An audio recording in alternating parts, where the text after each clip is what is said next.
Hello guys, welcome to నూలాగ్. ఏంట్రా ఇక్కడ బైక్లు చూపిస్తున్నాను అనుకుంటున్నారేమో. మేమైతే వాలీబాల్ కోర్ట్ వేద్దామని చెప్పి రెడగా ఉన్నాయి. వెంటనే అమౌంట్ అంతా కలెక్ట్ చేసుకుని మాకు కొంతమంది స్పాన్సర్ అయితే చేశారు. ఇంకా అక్కడ నుంచి నేరుగా స్పోర్ట్స్ అయితే నెల్లూరులో ఉన్న విఆర్ సెంటర్ లో ఉన్న సూర్య స్పోర్ట్స్ కి అయితే వెళ్ళిపోయి ఒక సూపర్ వాలీబాల్ గుప్తా నెట్ అయితే తీసేసుకున్నాం. వాలీబాల్ ఏమొచ్చి 1200, నెట్ కూడా 1200. ఇంకా మా వాళ్ళు టీ షర్ట్స్ కూడా కొన్ని తీసుకున్నారు. ఇంకా టోటల్లీ బిల్ అయితే కట్టేసుకుని ఇంకా బయటకు వచ్చేసి ఇంకా దారిలో వెళ్తుండగా లస్సీ సెంటర్ లోకి వెళ్ళి రాజస్థాన్ లస్సీ అయితే టేస్ట్ అయితే చేసాం. ఇంకా అతను కలిపే మిశ్రమం అయితే నాకైతే సూపర్ గా అనిపించింది. పర్ గ్లాస్ వచ్చి 40 రూపీస్.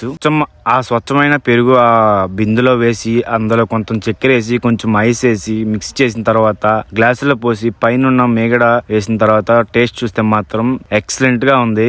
ఇంకా మా వాళ్ళు ఇంటికి వెళ్ళే వరకు కూడా ఆగట్లేదు. పక్కనే ఉన్న రోప్ తీసుకుందామని అక్కడ ఆపితే అక్కడ షాప్ క్లోజ్ గా ఉంది. అక్కడ కూర్చొని మెయిన్ రోడ్ సెంటర్ లో పక్కన షాప్ ఏదో క్లోజ్ గా ఉన్న ప్లేస్ ఉంది. అయితే గేమ్ అయితే ఆడేశారు. ఇంకా మన ఛానల్ ని ఇంకా సబ్స్క్రైబ్ చేసుకోకపోతే వీళ్ళని త్వరగా సబ్స్క్రైబ్ చేసుకోండి.